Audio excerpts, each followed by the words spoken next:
Hola mi gente, ¿cómo están? Bienvenidos una vez más a Intimidad. Espero que te encuentres bien y me acompañes con tu Biblia a estudiar el versículo del día correspondiente al domingo 4 de julio.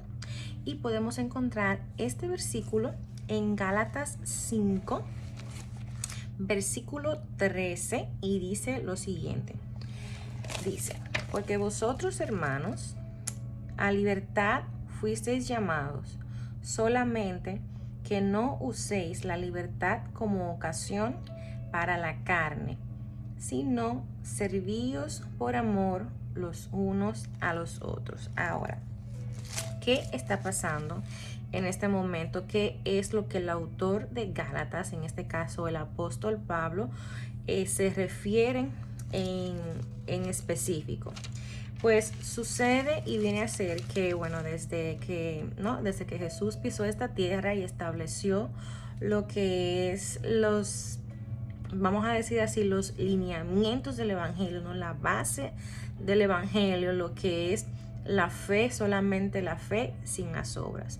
Bueno, resulta que en el contexto, no, vamos a decir hebreo judío, ¿no? O judaico, pues fue muy difícil para muchas personas la transición, ¿no? de un hábito religioso, de un sinnúmero de rituales y de cosas, ¿no? A los que el pueblo fue acostumbrado hasta la llegada del Mesías. Es decir, Cristo es el cumplimiento de todas las cosas, todos los rituales, de todas las cosas que los sumos sacerdotes hacían para poder acercarse a Dios, para poder tener una relación con Dios.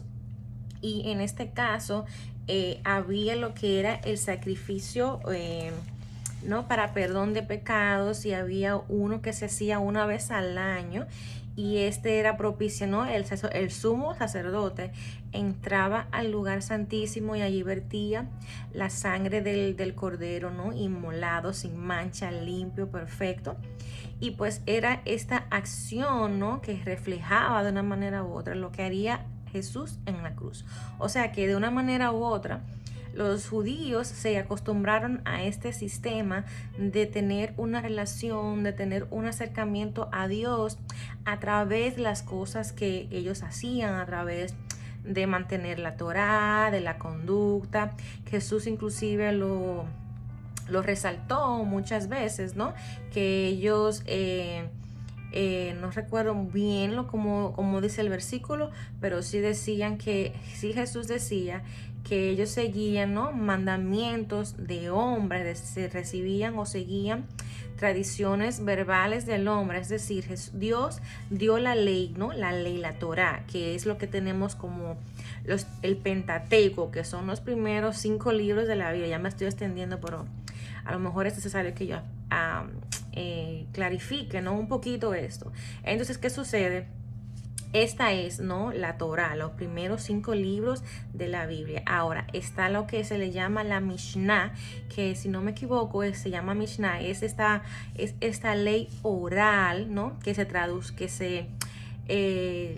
que se regaba, vamos a decirlo así, que se traspasaba de generación en generación, ¿no? Los maestros de la ley, como lo vemos en la Biblia, lo que eran los escribas, lo que eran los fariseos, lo que eran los intérpretes de la ley o del mandamiento que Dios dejó en la Biblia, ¿no? Que dice Jesús que ustedes dejan la palabra de Dios, dejan lo que es básico de la ley, lo que es el amor. Inclusive a Jesús se le condenó muchísimo por curar personas en el Sabbat, cosa que Dios en ningún momento estableció tal cosa como dejar de hacer cosas, ¿no? Y de olvidarnos del bien al prójimo, que fue lo que Jesús básicamente siempre apuntaba cada vez que él hacía milagros en el Sabbat, cosa prohibido por los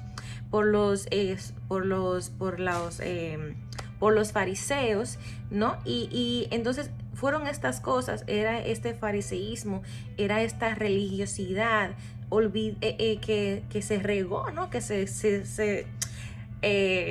cercenó, se puede decir así, ¿no? El corazón de las personas, olvidando lo más importante de la ley, que era el amor. Entonces, traigo esto a colación porque precisamente sucede esto, que bueno, luego de que Jesús no muere por nuestros pecados y los apóstoles no son designados a predicar el evangelio, pues había una corriente dentro de la iglesia del Señor Jesús, ¿no? Que venían de ese trasfondo, ¿no verdad? Judío, de la ley y de todas esas cosas, y pues estaban introduciendo lo que es la salvación por obras. O sea, quiere decir, ok, Jesús murió, pero también tú tienes que circuncidarte, tienen que guardar los días, tienen que celebrar las fechas, o sea, lo que se le llama judaizar, específicamente judaizar a aquellos que no venían de este trasfondo judío, es decir, los gentiles. Entonces Pablo,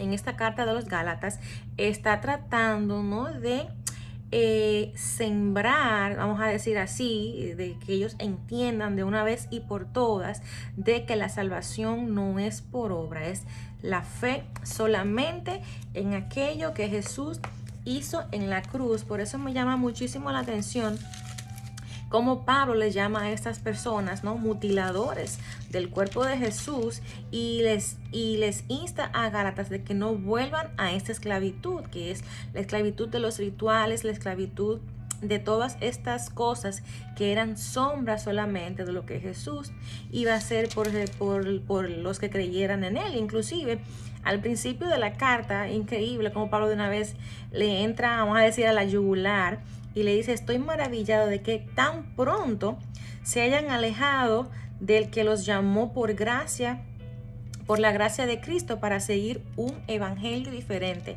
Luego Pablo dice, no es que hay otro evangelio diferente, sino que hay algunos que los perturban y quieren pervertir el evangelio. ¿Qué es pervertir? Es distorsionar, es quitarle la verdad, es torcer algo para beneficio o para perdición, ¿no?, de los que pues siguen este tipo de enseñanzas.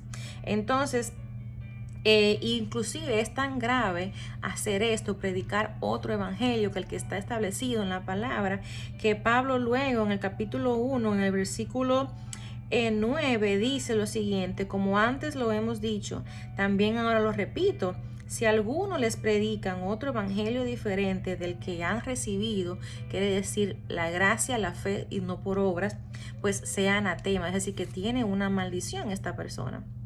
Entonces, para no extenderme mucho y explicar, esto es lo que básicamente habla toda la carta de los Gálatas. Entonces, en el capítulo número 3 vemos como Pablo habla sobre que el Espíritu Santo se recibe por la fe, por creer en Jesús, no por las obras de la carne, es decir, no por mis esfuerzos humanos de yo serle agradable a Dios o de yo ser perfecto, ¿no?, ante Dios, y de que Jesús era la promesa, ¿no?, que se había dado desde el principio, desde Abraham. Entonces llegamos hasta aquí, ¿no?, hasta este capítulo 5, donde Pablo les insta a los Gálatas a estar firmes en la fe, dice el versículo número 1, ¿no?, con la libertad con los que llamó Cristo, ¿no?, que estén libres y que no estén otra vez sujetos al yugo de la esclavitud, es decir, al yugo de la ley, ¿no?, porque la ley, dice la palabra, que es el ayo o el tutor o el maestro, ¿no?, que nos lleva a Cristo. ¿Por qué? Porque ninguno podemos cumplir con los mandamientos de Dios a su perfección, como lo hizo Jesús, pues por nuestra naturaleza, que es el pecado. Y en una inclusive dice la palabra que la circuncisión no vale de nada, sino una nueva criatura en Jesús. Y también habla sobre esto, sobre que un poco de levadura, un poco de la mala doctrina, un poco picar aquí, picar allá, o ir aquí, o ir allá, sin tener quizás una base sólida de la palabra de Dios o en el evangelio, pues este poquito de levadura pues los puede arrastrar a falsas doctrinas, lo puede arrastrar a un falso evangelio. Y es esta levadura que se va introduciendo en nuestra mente, ¿no?, los que poco a poco nos puede llevar fuera de todo lo que es la verdad y la realidad del evangelio. Por eso es que aquí Pablo le llama a estas personas, ¿no? Ojalá que se mutilaran, ¿no? Que se mutilasen ellos, les perturban. Dice, porque ustedes, hermanos, a libertad fuimos llamados. Quiere decir que nada de estas cosas nos van a salvar, los van a salvar a ustedes, sino que no usen esta libertad de seguir reglas, de seguir ritos, de seguir cosas como ocasión a la carne, quiere decir como ocasión o como licencia para pecar. Esta libertad, sí es cierto, no tenemos que hacer nada para agregar ni para ponerle más a lo que ya Jesús hizo en la cruz, más que esta libertad no es una licencia para que ustedes vivan una vida de pecado, vivan una vida como que no hay una eternidad y vivan una vida como que Dios, al momento que nos presentemos ante Él, no nos vaya a juzgar. La palabra dice, todos seremos juzgados. En este caso, los que ya hemos sido perdonados y redimidos por la sangre de Cristo, por la ley de la libertad. Y más adelante hablaré un poquito de esto. Y dice Pablo, sino que nos sirvamos mutuamente por el amor los unos a los otros, porque toda la ley, todo el propósito de la ley se resume en una sola palabra. Y dice, amarás a tu prójimo como a ti mismo. Por eso es que Pablo habla en este versículo en la segunda parte, sino que a libertad no fuimos llamados, pero no para hacer lo que nosotros querramos, no para pecar, no para vivir esta vida conforme a los rudimentos del mundo, ni conforme a todas las doctrinas y de todas las formas de vivir que hay en el mundo, sino por el contrario, servir como hizo Jesús, lavándole los pies a los hermanos, lavándole los pies al que lo necesita, ¿no? Sirviéndonos por amor, ¿no? Porque el amor es la base de todo, porque Dios es amor, sirviéndonos en amor los unos para los otros. Es decir, que es el amor, ¿no? Genuino de un creyente, es este amor transformador al ver lo que Jesús hizo por nosotros en la cruz, lo que transforma de una manera u otra nuestra naturaleza natural, egoísta, ensimismada, y nos podemos volcar de una manera genuina y de una manera que podamos reflejar el aroma y el carácter de Cristo.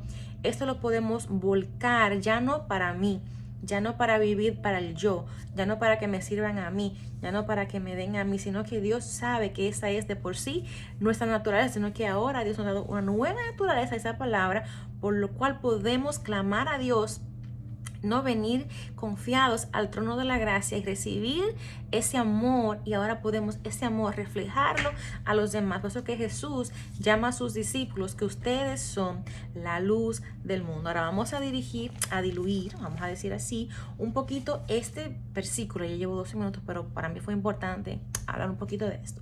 Entonces, como siempre, vamos a desglosar nuestras palabras claves. Y pues por supuesto, venimos con la primera palabra clave, esa palabra ¿qué significa libertad? Es esa palabra erutería en el griego, ¿no? Y pues habla de 3 tipos, sí, de libertad. Primero nos habla de una libertad que es la libertad no general para dejar de hacer o hacer cosas que no tengan, como ya aclaramos, ninguna relación, no con el evangelio o con la salvación. Quiere decir que no importa lo que yo haga, nada me va a salvar, solamente la obra, que Jesús hizo en la cruz por mí. Y obviamente es olvidándonos, no de la ley mosaica para no cumplirla, sino para no cumplirla con motivos de justificación ante Dios. Es decir, que esos errores, ¿no? Que los judíos de una manera u otra tienen, no es este velo del cual habla Pablo en Romanos, que cuando vengan a Jesús, pues es este velo se les va a quitar y van a poder ver la gloriosa majestad de Dios Salvador en esa cruz a través de Jesús, ¿no? Es esta ceguera espiritual o es esta religiosidad lo que les impide tanto a los fariseos o tanto a los religiosos como al mundo, ¿no? Ver la gloria de Jesús. Podemos encontrar esta idea en Gálatas 2:4, en 5:1, en Primera de Pedro 2:16 y también en Segunda de Corintios 3:17. Ahora, es esta libertad, ¿no? También que habla sobre las restricciones y miserias, ¿no? De la fragilidad terrenal a ser manifestada en el futuro, en la gloriosa condición de nuestro ser, de nuestro cuerpo glorificado. Es una vida completamente diferente a la que estamos viviendo, ¿no?, hoy en la tierra. Eso también nos habla Romanos 8:21. Y también es esta libertad imaginaria, porque realmente dice la palabra, en sí no somos libres, creemos, o usted es libre para servir a su pecado, o usted es libre para servir a Dios en el Espíritu. Entonces es esta idea de libertad que el mundo pues ha pervertido o ha torcido, lo cual permea en los corazones de la gente y creen que son libres, cuando en realidad son cautivos de su propio pecado, de sus propios deseos, muchas veces egoístas. Y vamos a leer lo que dice 2 de Pedro 2:18 al 22, y me parece interesante pues porque precisamente en 2 de Pedro 2:18 Pedro precisamente habla de lo que eran estos falsos maestros, y es en este contexto que vemos este capítulo número 2. Y si leemos, para no alargarme mucho porque ya llevo 15 minutos, si leemos a partir del capítulo 18, está hablando específicamente de los falsos maestros, y dice, pues hablando palabras infladas y vanas, seducen con concupiscencias de la carne. Vemos que una de las maneras de atraer a las personas a un falso evangelio, o a una falsa corriente, o a una falsa idea de lo que es Dios, es dándole lo que en su pecaminosidad el ser humano anhela y quiere, que de esto habla Primera de Juan, que son el deseo de la carne, ¿no?, la vanagloria de la vida y los deseos del mundo. O sea, hay tres cosas por las cuales el diablo y sus falsos maestros introducidos en la iglesia saben hacer. Entonces vamos a volver al versículo, y dice, y disoluciones a los que verdaderamente habían huido, ¿no?, del error. Les prometen libertad y son ellos mismos, los falsos maestros, esclavos de corrupción, porque el que es vencido por alguno, es decir, si usted es vencido por una falsa doctrina en cuanto a la salvación, usted se ha hecho esclavo del que lo venció. Usted es esclavo de esta falsa doctrina. Ciertamente, si habiendo ellos escapado de las contaminaciones del mundo por el conocimiento del Señor y Salvador Jesucristo, enredándose otra vez en ellas, son vencidos, su posterior estado viene a ser peor que el primero. Quiere decir que hay algo espiritual que perturba, que nubla, que ciega, que destruye a las personas que se sumergen, ¿no?, en falsas doctrinas. Y continúa diciendo, porque mejor les hubiera sido no haber conocido el camino de la justicia, que después de haberlo conocido volverse atrás del santo mandamiento que les fue dado.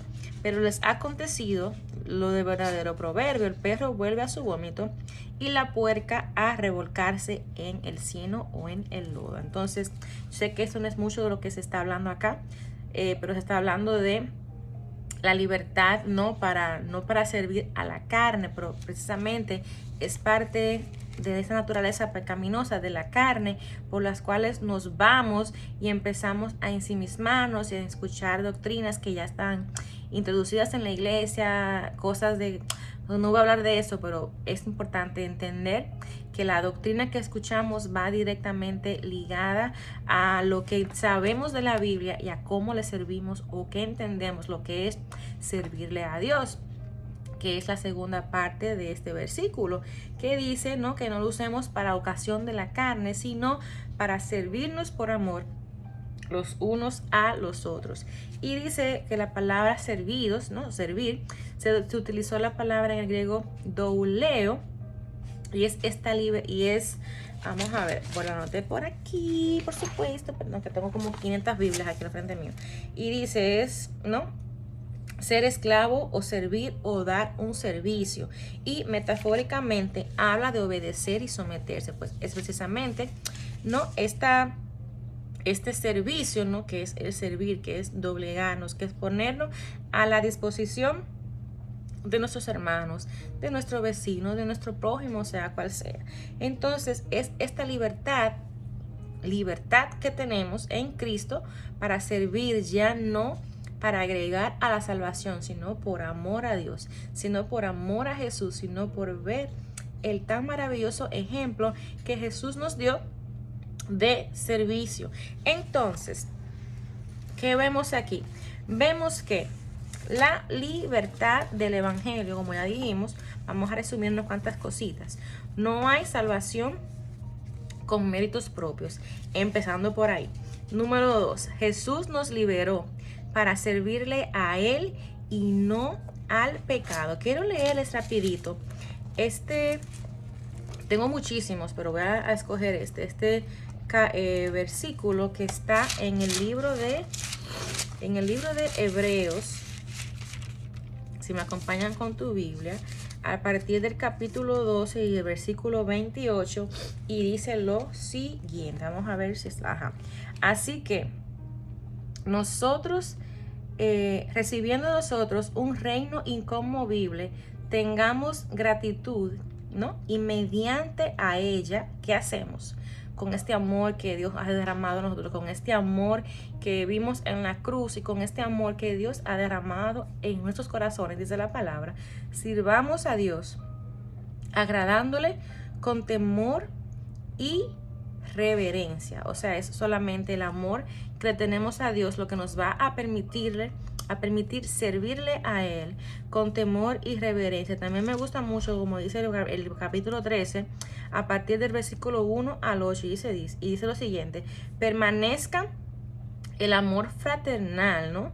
No se olviden de la hospitalidad. Aquí hay varias formas en las que podemos servir a los hermanos, porque por ella algunos, sin haberlo sabido, ¿no?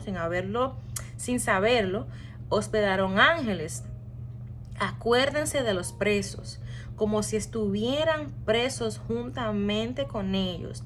Esto me llama mucho la atención porque muchísimas veces las personas ni siquiera piensan en que hay presos, ¿no? En que hay personas condenadas dentro de las rejas, que Dios las ha tocado con el evangelio, de que hay ministerios que sirven a esta parte, ¿no? De la sociedad que ha sido puesta a un lado, ¿no? Sea cual sea el delito, pero para Dios todos, ¿no? El evangelio es abierto a todos. Hay un ministerio maravilloso que yo sigo en las redes sociales que se llama God Behind Bars, y en estos días precisamente ellos solicitaron, ¿no? que nosotros como hermanos les escribamos cartas a estas personas que muchísimas veces ni siquiera sus propias familias se acuerdan de ellos. Así que ustedes vayan a Instagram y busquen God Behind Bars, y si usted quiere pues servir como nos dice este capítulo, este versículo del día,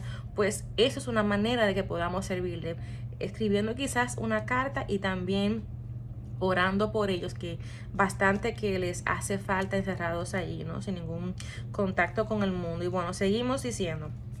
Dice, y de los maltratados, como que también ustedes mismos están en el cuerpo.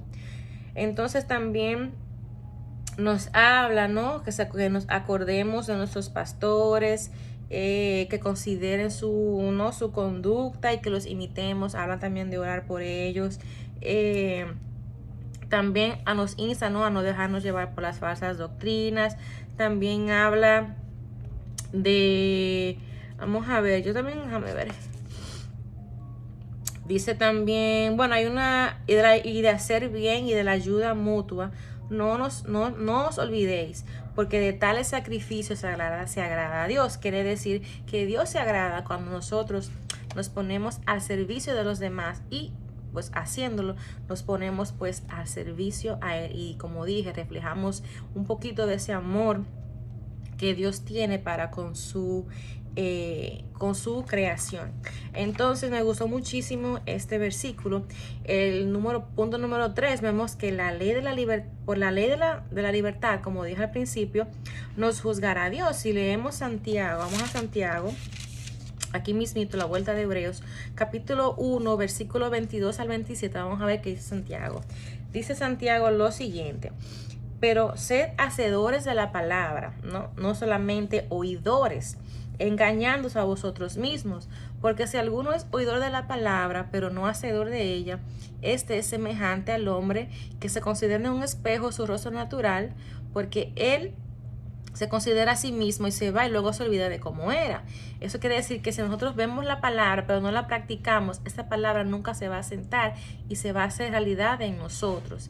Y dice más, el que mira atentamente la perfecta ley de Dios, ¿no? O sea, estoy leyendo la palabra, la ley de la libertad, dice aquí, y persevera en ella, no siendo oidor olvidadizo, sino hacedor de la obra. O sea, la voy a escuchar como estamos estudiando ese versículo, pero también lo voy a poner en práctica. Hay una promesa, dice, este será bienaventurado en lo que hace. O sea, quiere decir que hay una promesa en el obedecer y en el servir a los demás. Dice, si alguno se cree religioso y no refrena su lengua, sino, bueno, eso está otra cosa, pero dice, la religión pura y sin mácula delante de Dios el Padre es esta: visitar a los huérfanos. Vemos este servicio, este desprender de mi tiempo en vez de yo estar involucradas, ensimismada en cosas para mi beneficio, para mí, pues yo me vuelco y doy un poquito de eso que Dios me dio y lo doy a los demás. Pues visitar a los huérfanos, ser voluntario, no sé, cualquier cosa que Dios ponga en tu corazón, con tal de tú llevar ese amor y llevar el evangelio, por supuesto, con tus obras y con tus palabras. Visitar a las viudas en sus tribulaciones y guardarse sin mancha del mundo. Wow, es tremendo. También en el capítulo número 2, versículo número 12 dice, así hablad y hacéis, como los que habéis de ser juzgados por la libertad. Vemos que cuando estemos ante Dios, Dios nos va a juzgar, obviamente no para condenarnos, sino para preguntarnos qué tú hiciste con el tiempo que yo te di, cómo tú serviste, a quién tú amaste, a quién le hablaste de mí. Bueno, vamos a tener que dar cuenta a Dios, como dice la palabra, todo lo que hicimos en el cuerpo, sea bueno o sea malo, para recibir pues conforme a esto. Y también habla en el versículo, vamos a ver. Y también hay otro versículo, pero quiero dirigirme al punto número 4 porque ya me estoy quedando sin tiempo. El punto número 4 que vemos es que vivimos, ¿no? Vemos que en nuestro ser el Espíritu de Dios es batalla contra la carne. Y obviamente, ¿por qué? Porque nuestra carne, naturaleza natural pecaminosa, quiere pues solamente para nosotros. Pero ¿qué nos habla? Primera de Pedro 2, versículo 11, dice lo siguiente: amados, yo les ruego como a extranjeros y peregrinos que se abstengan de los deseos carnales que batallan contra el alma. Veo que para servirle a Dios vamos a tener una batalla, porque nosotros naturalmente siempre nos involucramos en cosas que no tienen muchas veces nada que ver con Dios. Pero dice lo siguiente en el versículo también 16, dice como libres, no hablamos de la libertad, de la ley de la libertad que hablamos en Santiago, dice como libres, pero no como los que tienen la libertad como pretexto para hacer lo malo, sino como siervos de Dios. O sea, tenemos que honrar a Dios con esto. Y también sonó la primera de Pedro 3:8, pero ya me voy quedando sin tiempo. Y segunda de Pedro 1 del 3 al 10. Ahora, el punto número 5, muy importante, es que Dios es el autor de nuestras buenas obras. De esto nos habla Hebreos, nos vemos atrás, Hebreos 13, del 20 al 21. Dice, permanezcan en el amor fraternal. No os olvidéis de la hospitalidad. Bueno, ya leímos esto, pero específicamente Hebreos 10:24. Vamos a buscar aquí, porque creo que este es el versículo. Y considerándonos unos a los otros, ¿no? Y estimularnos para las buenas obras. Efesios 2:10. Creo que este es el versículo que ando buscando. Efesios 2:10. Vamos a ver, Dios mío, debí de escribirlo, pero bueno. Yo sé que hay una parte que dice, bueno, aquí llegamos, 2:10, 28 minutos. ¡Ay! 2:10 dice, porque somos hechuras suyas, creados en Cristo Jesús para buenas obras, las cuales Dios preparó de antemano para que anduviésemos en ellas. Y me llama muchísimo la atención como Pablo, ¿no?, le escribe a Tito de que lo que están al cargo, al frente de la iglesia, o los líderes, lo que sea, esas personas, también nosotros, pues debemos de ser ejemplo a los demás, ¿no? De buenas obras, de pureza, de integridad y de muchas otras características, ¿no?, que deben, vamos a decir, caracterizar a un siervo del Señor. Si también leemos, antes de irnos, Efesios 4:16, También me encanta y dice lo siguiente, de quien todo cuerpo bien concentrado y unido entre sí, por todas las coyunturas que se ayudan, ¿ves? Nos ayudamos mutuamente. Según la actividad propia de cada miembro, recibe su crecimiento para ir edificándose en amor. Quiere decir que Dios ha derramado en nosotros dones para ir edificándonos en amor. Los demás me voy a despedir. Bendiciones, chaito y bye.